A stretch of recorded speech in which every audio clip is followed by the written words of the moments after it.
forgive me for what's about to transpire. Guten Schgatz. Stop. But Very bad Lithuania's start. culture is Guten Schgatz. Guten stop. Sargon's basically just Florida, isn't it? He's not wrong. Maybe Guten stop. The strongest caster ever. Guten Schgatz. Guten stop. No, there's no L. God. He gave them rock cancer. I guess you done know. Guten just stop. Done ducked up. And the Victorian have army of Gundams too. What? And Ursus have agents powered by demon out of reality. Hello? But we don't talk about that. That is the only thing that breaks my mind. How are some of these inventions even existing? Goodness, just stop. That. I like how this video also explained to me why we use a truck. An evil enchanted truck, but a truck. Chat! The Isopod is here.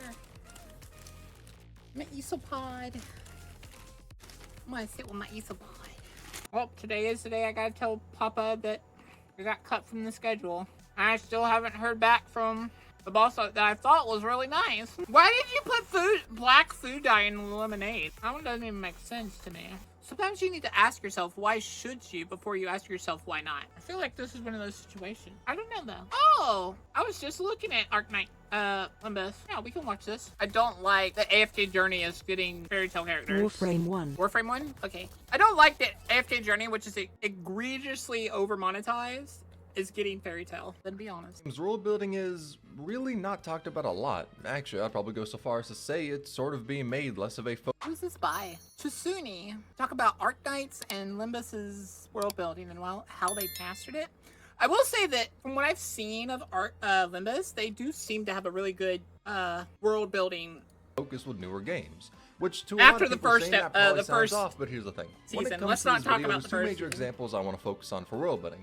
Arknights and Limbus Company for two reasons. One, most of the games I play nowadays are gacha games, and most of the games I talk about are gacha games. A depressing existence, I know, but the second reason is, even aside from the stigma of gacha games, these two actually have some of the best world building I've seen from games, period. And that's mainly helped because they're live service games, Limbus also having 2 games prior to it to build up the world. But what I've noticed is that some newer live service games, mainly gachas, actually not caring too much about the world and just focusing on specific characters for whatever they build up. Main reason being, why the fuck does it matter to build up an entire place in the game's world when you can instead just spend the time investing in an easy to like character and rake in the cash that way?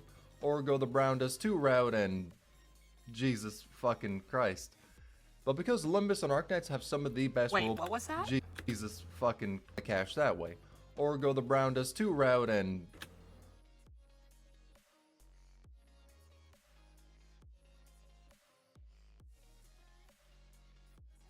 Moving on. Jesus fucking Christ. But because Limbus and Arknights have some of the best world building I've ever seen, I want to talk in depth about them and what makes them work, why they're a masterclass, and what they do to make their world work that other games don't. But hell, aside from that, this is just a topic I've wanted to fanboy about for a while, so this video is pretty much a self-indulgent excuse to do that. Thanks, bye, intro over. So, Arknights, there's about 2 ways I can show why its world building is peak. One involves me sitting back and doing a boring analytical breakdown, which personally I would rather be violently unmade in this corporeal realm than to do something that bland. While the other involves me rambling on about the lore like a madman, which perfectly shows just why it works. So I'm gonna do the second one because it's way more fun. Now be prepared for a rant, but this rant is the best showcase I can give of the world. Arknights has an entire world map for the setting of the game, Terra, and all the places on the map are actually different. Like, the difference between Columbia and Sargon is in generic RPG Town 101 versus generic RPG Town 102. The geography, cultures, and races of the characters from them are largely different. Like, for example, Columbia is mainly inspired by America. Big corporations have a lot of power and are looking for whatever scientific breakthroughs they can have, which is why technology from Columbia, especially anything from the military, is seen as some of the best. They're a superpower in the world and some coups may have tried to happen. But Sargon, on the other hand, is, instead of being this big industrial area, very diverse. There's some places ran by royalty and all of that, but the rural areas are just tribes and the technology is... Backwater is a bit of an undersell. I mean, dear God, some fucking fish gods, don't question it too That looks really pretty. much. Pulled up to the tribes one day and dropped their fucking rock mixtape on them, and that shit was so revolutionary to them. It was like seeing a light bulb go off for the first time. It was so significant to where they started to idolize the song. But that's how backwater the place is. It's muddy as fuck, old school as fuck, and hell, even the people who live there are crocodiles, so it's much different than America Light version. Which, and actually, thinking about it, It's a muddy backwater place with crocodile people. Zargon's basically just fucking Florida, isn't it? Okay. He's not wrong. Maybe that wasn't the best example I could have used for talking about differences. Instead, Lithuania. Let's focus on that. It's based off of Germany. No, that one pretty significant point in history you're probably thinking about is not a thing in Terra. I mean, yes, they did have a dictator, and yes, he may have done human experiments. Okay, damn, this video's off to a really bad start. But Lithuania's culture is mainly shown in music and the importance they place on it, and their love for music is weaved into how much they've explored arts, basically magic in the world of Arknights. And the best showcase of that is the, it's a German word, so forgive me for what's about to transpire. The Gudenskats, that. Gulden es Gestalts. Goodness Gestalts. I don't know. Goodness Gestalt. Gestalts. Goodness Gestalt. No, there's no L. Goodness Gestalts. Goodness Gestalts. Goodness Gestalts. Goodness Gestalts. Is a piece of music made from Originium Arts that is Lithuania's national anthem and binds everyone of the country under one nationality. And that's honestly an undersell. The Golden Movement has had, over years, more and more added to it from Lithuanians to where it helped mold the culture, morals, and even the politics. And because for countless years this same Song of Arts was built up, it became nearly impossible to fully perform due to the length, which shows how important the song was to the entire country, Lithuania, built off of 10 nations, I mean essentially nations, probably closer to something like states coming together, all holding a copy of the song, all under that same banner. However, Lithuania didn't remain as 10 states in total, because in the year 1967, Chiru-san, imagine Italy with the weather of Britain and it's pretty much run by the mob, split away from Lithuania to become their own sovereign nation, and as an act to show their sovereignty, they ripped apart their copy of the movement. So basically imagine if every state had their own copy of the Declaration of Independence and California wanted to become its own country, so they publicly ripped it to shreds. As you would imagine, that does not sit well with all the other states a part of Lithuania, which caused a war due to that act of treason, and the Golden Song was broken. Because of this, Lithuania was in a state of chaos, until the Witch King, the dude that later goes crazy and maybe does human experimentation, don't question it too much, rebuilt the song. He literally just walked in and fucking soloed that shit. The most complicated song in the history of the world, and he himself rewrote it, rebuilt it, and recognized Chiru-san as its own sovereign nation. Now, because Chiru-san split off from Lithuanian culture, they were kind of left off on their own to really market an identity, and because of this, some other cultures found their way into Chiru-san. Like, their laws and all that were really inspired by the Colombian system, but their faith was also heavily influenced by Laterano. What is Laterano? Imagine the Vatican. It's a religious nation mostly inhabited by the Sanctum. Unsurprisingly, them bitches got halos and wings. Alrighty now, then. There are other races in Laterano, but they're mostly not, like, okay, they're not, like, outright discriminated against, but they do get the vibe that Sanctas are kind of just put on their own pedestal above them is sort of how the situation's looking. And the problem with that is that the main race I don't know if that would be considered racism. I guess it could be considered favoritism. They favor that particular race over all the others, but they don't discriminate. I guess it'd just be favoritism. Laterano that aren't Sanctas are Liberi from Iberia. Yeah, they were the most creative with the names, but a big part of that reason is because Laterano borders Iberia, and much like Chiru-san, Laterano religion has a large influence there. Now, off in the past, Iberia was on track to being a superpower. They were having a golden age, but one thing completely destroyed that dream, the profound silence. Where the Seaborn, which is a race of monsters that are a hive mind which evolve to whatever you fight them with, that has gigantic gods leading them, and in an alternate reality, wiped out the human race and evolved to fly to outer space to hunt even more, destroyed them. When the profound silence happened, the Seaborn tore through Iberia, aided by the Church of the Deep that wants everyone to be assimilated into the hive mind of the Seaborn, which caused Iberia's power on the global stage to dwindle. Hell, their strongest military force was the Navy, and now the seas are filled with countless Seaborn that can tear through their naval force. But the profound silence wasn't actually terrible for everyone, surprisingly. It ended up helping a country called Siesta, in a way.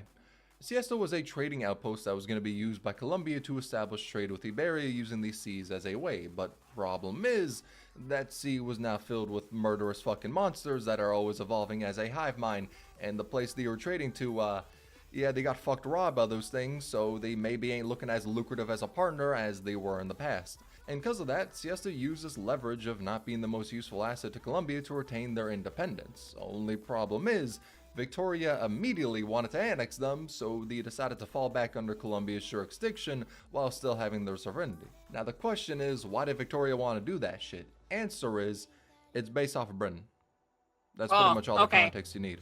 That's all. The throne of Victoria remains empty. Asterisk, because I don't want to get into spoilers, and a lot of Victoria's current state is main story spoilers, but they have a long track record of getting into wars. The most notable one... The cities look very pretty. Being the Battle of the Four Emperors. It was a war against the Empire of Gaul, which is inspired by France, because they pissed off pretty much all of their neighbors. They hurt the trading routes of Ursus, which is Russia, and they helped Colombia get their independence, which pissed off Victoria because originally Colombia was under Victoria's rule. And then Gaul started to want to take Lithuania as a vassal state through political alliance and marriages. In turn, that helped fend off Victoria and Ursus from doing anything to them. Problem.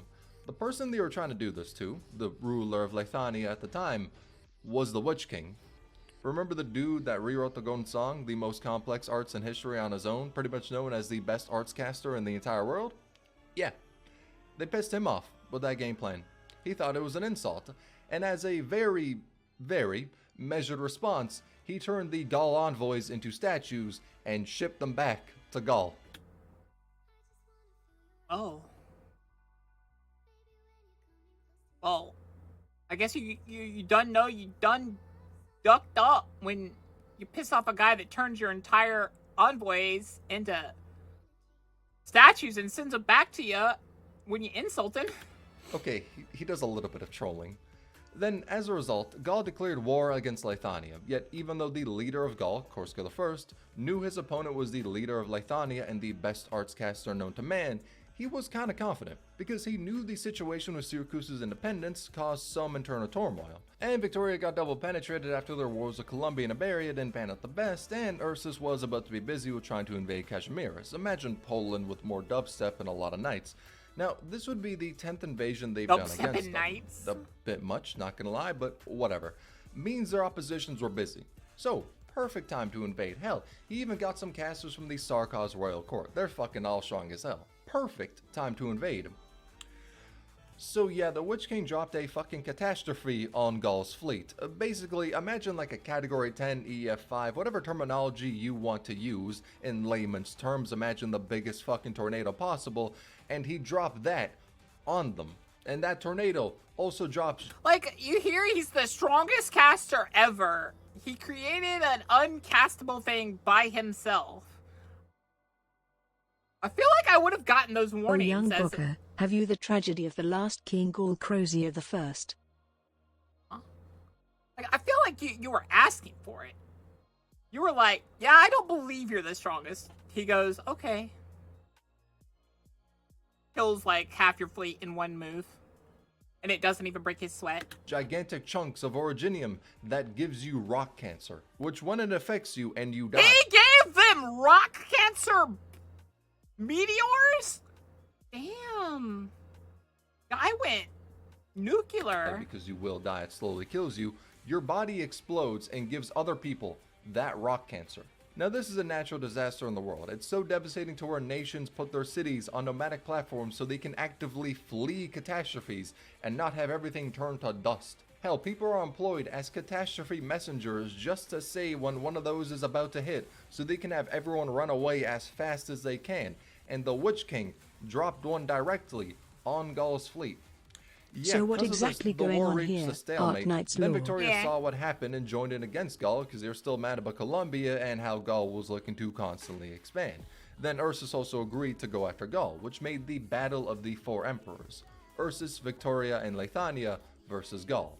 Russia, Britain, and Germany against France, Victoria being led by the Duke of Wellington. Now, for whatever ungodly reason, the Empire of Gaul decided this was an amazing time to double down and keep fighting. He was somehow fucking confident. And on October 17th, the final battle of the Four Emperors happened. Here's a map detailing what was done in the battle. And in just 4 days, the rest of Gaul's forces were crushed and the Emperor killed. And the result, Gaul was wiped off the map. Their capital used to be known as the capital of Terra, and that was turned to rubble. Their culture, their history, language, technology became obsolete. 30 million Gaul refugees were left. Some died due to the barren lands or the internment camps they were put into. And Gaul's land was split up between the four nations. And that is the best example as to why I love Arknights' world building. And no, it's not because the Battle of Four Emperors was basically the Battle of Waterloo, but instead France couldn't come back after it. Now, I'm not saying it isn't based that terrorist France canonically got destroyed and forgotten by the world, cause that was based, but it's not the sole reason I love the world building. It's cause I was able to start talking about Lithuania and seamlessly, or at least I hope it was seamless, connect all of these different countries in Terra and say how they affect one another. I was able to waffle on about all of these different places, and when talking about them, they're so interconnected to where it's hard not to mention the others. And honestly, if I wanted, I could have easily done this with the entire world map of Terra.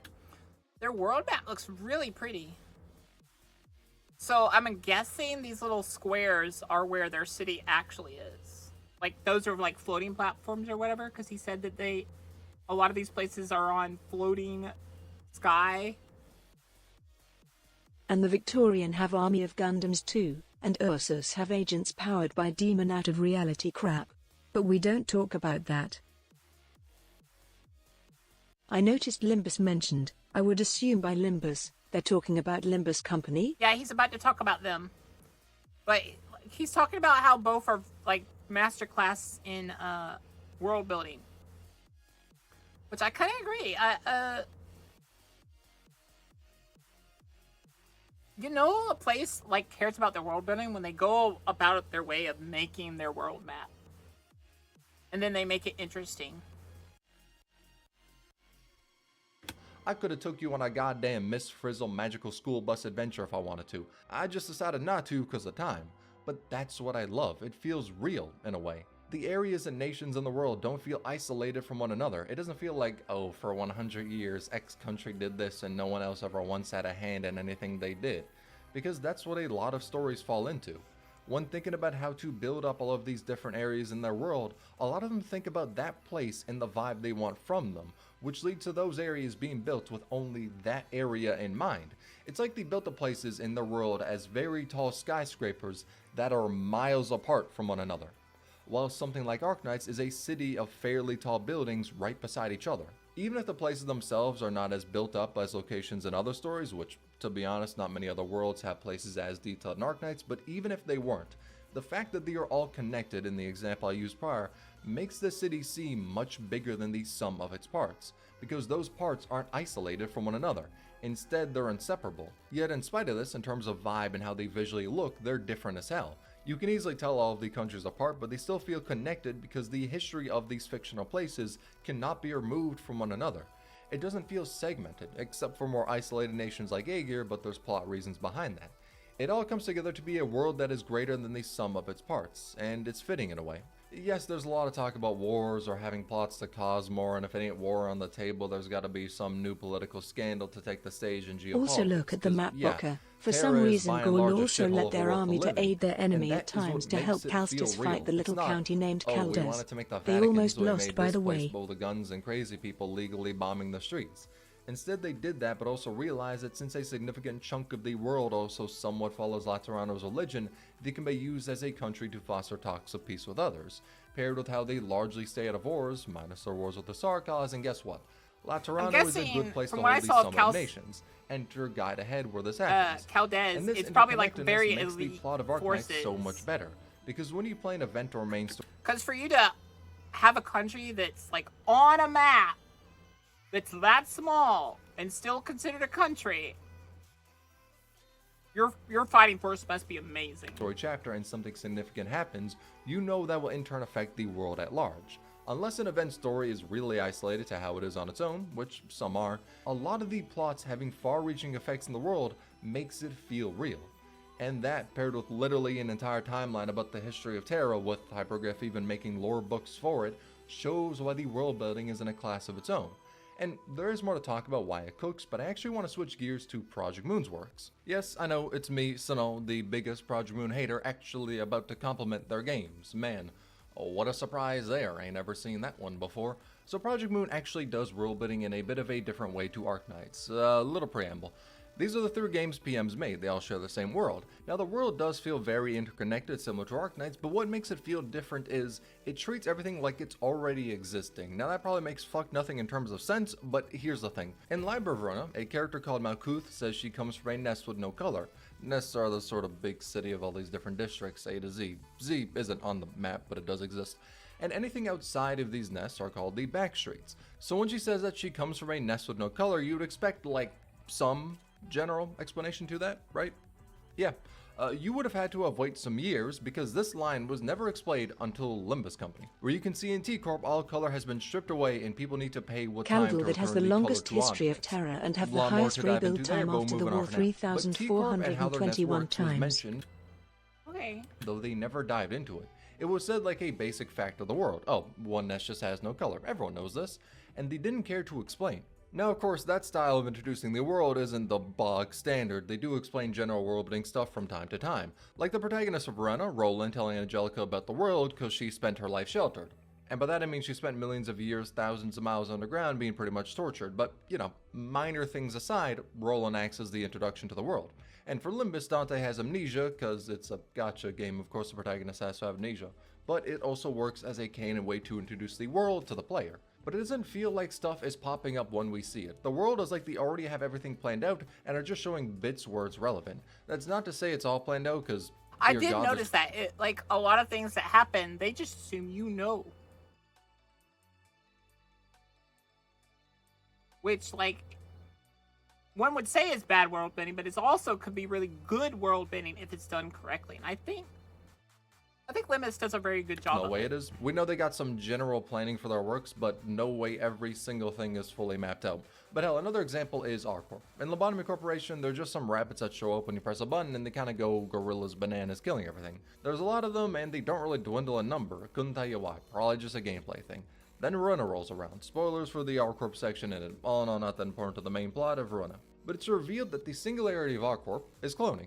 That is why they have a near infinite amount of soldiers. But to fuel this cloning, they need energy, which is why they were at LobCorp's command, because they used their energy. They were on a contract. And that also explains why we could take them in Verona, because that was after LobCorp fell, which meant that they didn't get the energy from them to just overwhelm the library.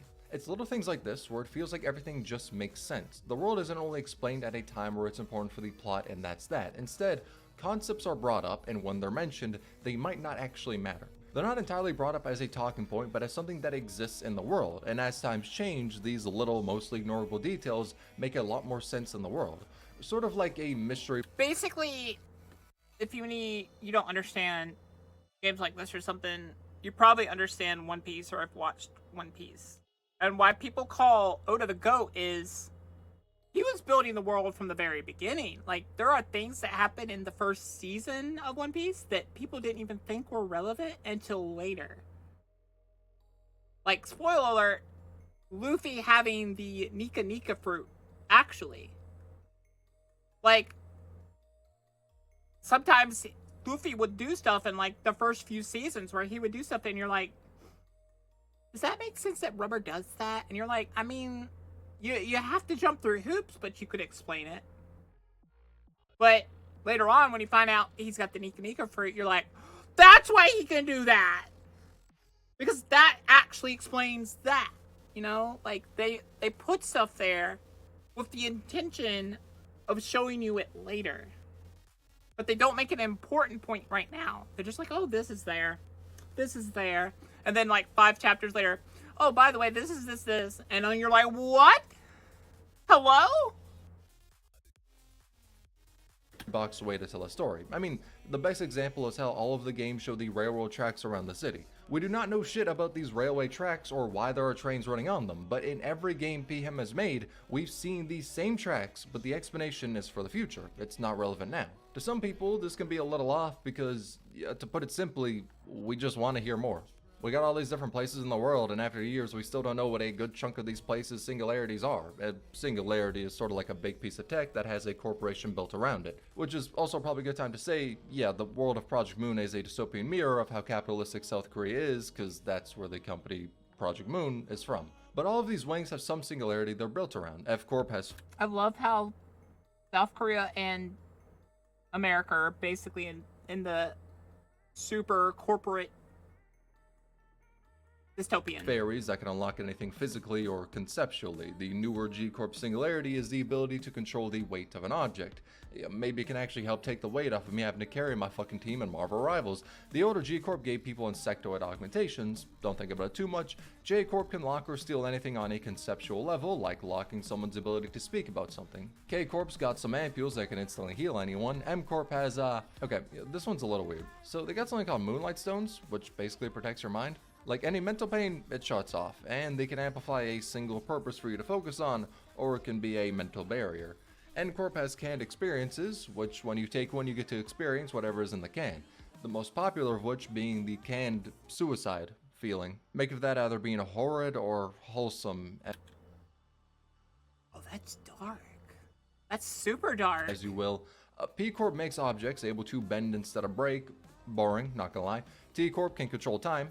Major Sigma energy, much cooler than Piss Corp over there. U-Corp is known for their ability to keep food in stasis, being forever fresh, and the Resonance Tuning Fork, which can fuse two objects together into one, and can split them apart when wanted. And W-Corp is one of the most interesting ones that really show how the world ticks. Because as I said, the city is being held up by all these different districts, each of them having their own singularities that they revolve around, which must be kept as secret as possible, mainly so a rival wing doesn't steal their idea and take them out of business, thus causing the wing to collapse until a new one can take its place, but also because they may be exploited for business. Like K-Corp uses video footage of tragedies to get this out to cry and then uses its tears, which are refined into the healing ampules. Then other wings started to pick up on the fact that K-Corp seems really interested in buying footage of tragedies, so they started charging them more for it. But the case of W-Corp is interesting.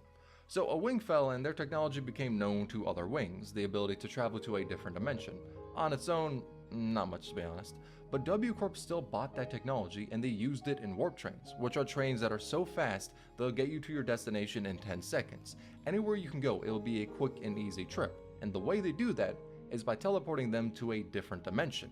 However, to the passengers, imagine only not to just 10 bend and seconds. nothing else. In fact, Process it actually to bend takes reality. thousands of years. But that brings up a new problem, which... Yeah, that's what I was thinking. I'm like, wait a minute. Does their technology let them bend reality? Is when you trap people in a train for thousands of years, they will inevitably go insane. The most gruesome example of which being shown in Runna, where the passengers try to kill themselves but can't die. And learning of this newfound immortality, they start to hurt themselves just to feel something, some stimulation, anything to keep them from going insane. This may work for some months, hell if you're lucky even some years, but inevitably, everyone goes insane, to the point of making their bodies into flesh melded together and bits of pieces lining the bus as decoration.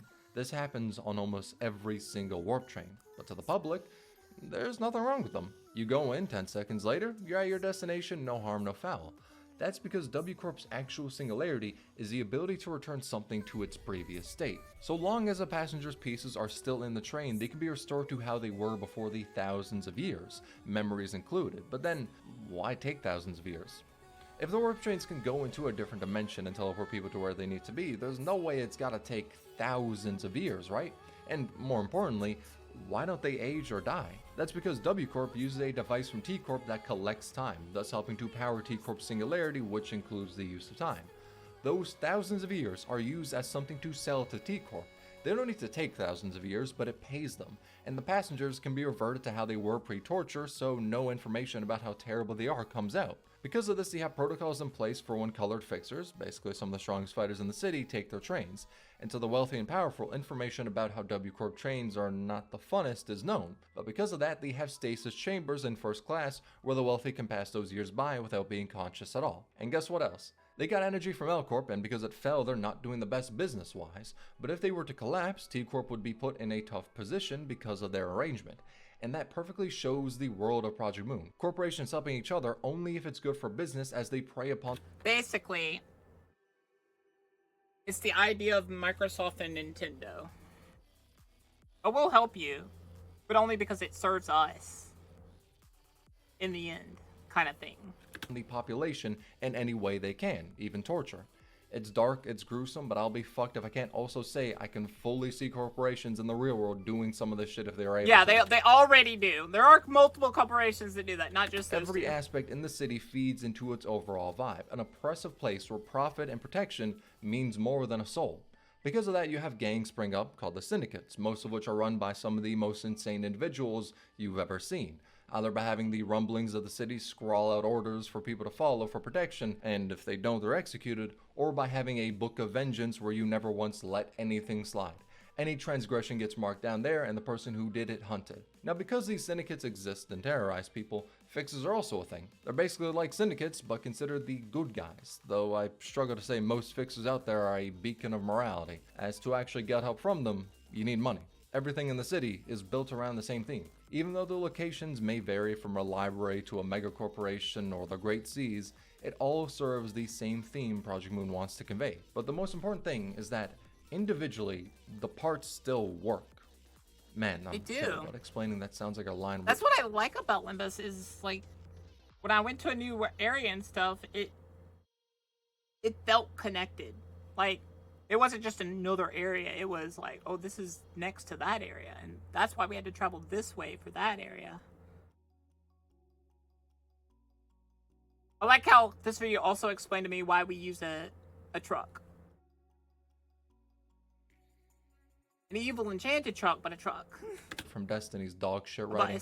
What I mean to say is that there doesn't feel like a loose end in the world. It doesn't. Minus the concept incinerator, which is a device that can delete.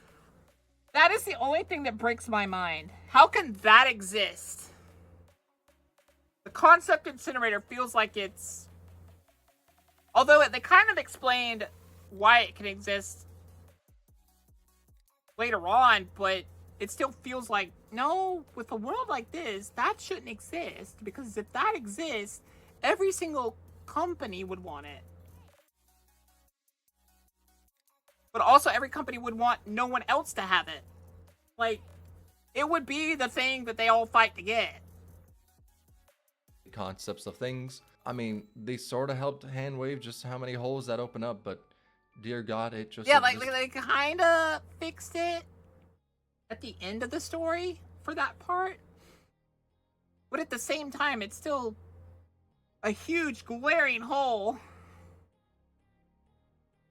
Well, what they showed us of it explained it pretty well. Guy put a recipe in the fire, in the incinerator, and now he can't think of that concept anymore. Although, if they... I don't know if it's, like, mentioned or not, but if they explain it, like... If the explanation for it is basically... that concept is gone for now. Like, it's not completely erased. It's just, you need to come up with that concept again. I guess that could be okay to exist. Because if you just have to create that concept again, that's not as mind-breakingly impossible. Like, that's a possibility. Whereas, if it's how it's described, where it completely eliminates the concept, and it'll never happen, how are some of these inventions even existing? Thing is whack, especially how it appeared at first for a comedy event. But that aside, and this also goes for Arknights. Yeah, I understand why he would hate that thing. But if it's how I think it might be, where it's just erasing the concept for that current point of time, then that kind of explains it. There's no individual part of the setting that feels like it is ripped from a different game. There are parameters set for the world and everything exists in them. Like for Limbus, guns are a thing. So, Why doesn't everyone use them? Well, the head, basically the government of the city, taxes the fuck out of them because they don't want killing another person to be so easy. So using guns and buying ammo isn't the most cost efficient, which is what the entire world is built around, money, going back to the capitalist theme. And those that have a lot of money, they can get shit that's stronger than guns. It's little things like that, the various places in the world being actually explored, the fact their history is so intertwined, held. Yeah, that actually makes sense. And it also explains why certain, like, guns don't even shoot bullets. They shoot other stuff. And then, like, if I can afford guns and bullets, I can afford other stuff that's just better than guns. Why would I go to guns? Yeah, okay.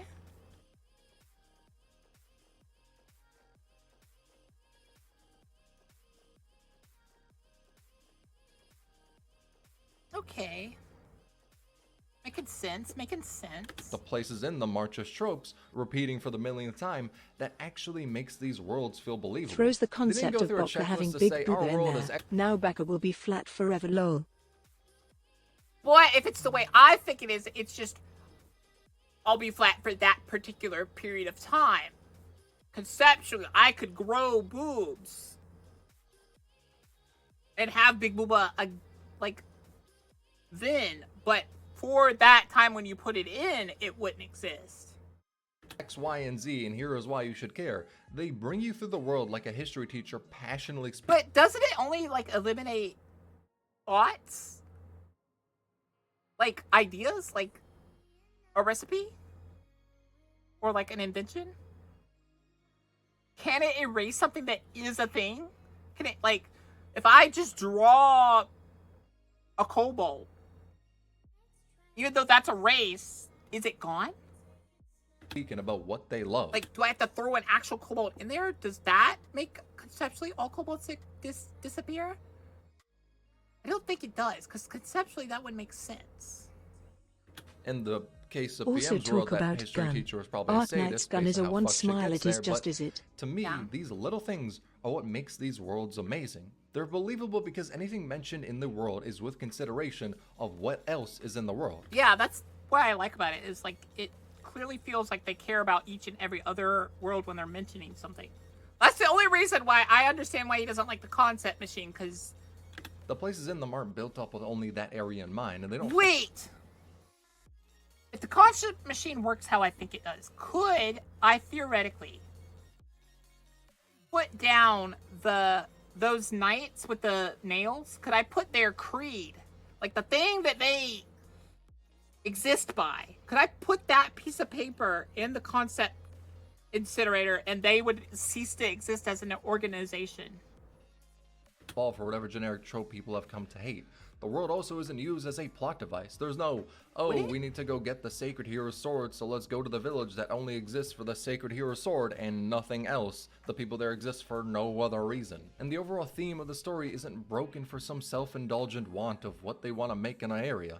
To me, someone who isn't really a writer, minus that one fanfic I wrote for charity, and maybe upcoming to 2, we'll see how this year's charity goes, but I wouldn't say I'm like an expert in the realm of world building, but I love these two games and wanted to just ramble on about why their worlds have had such an impact to me and why I love them.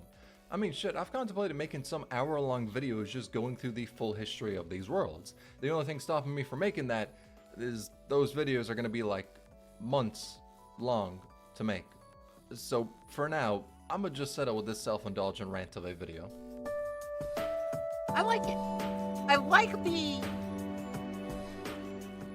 Like, he clearly is right about it. About how, like, each of them cares about their inner workings and stuff.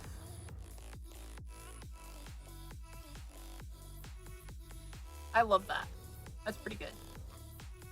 That was by Tsunul, guys. Don't forget to give him a like and give him a watch if you enjoyed it.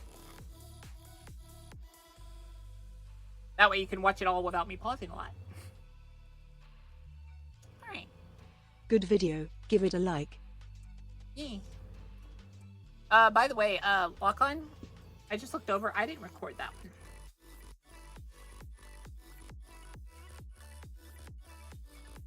So,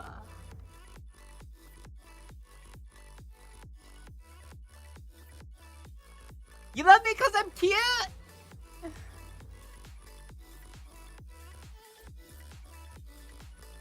I recorded the other one the other day. So you only have to find one. That's nice. I'm gonna get better at this. I'm getting better at it slowly. Alright, so we're playing Warframe now.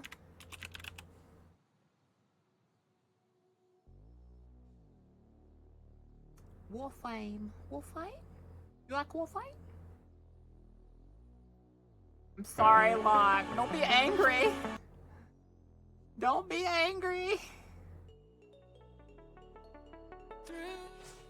Only one per general. Don't get greedy. I'm sorry. Locke. I'm sorry.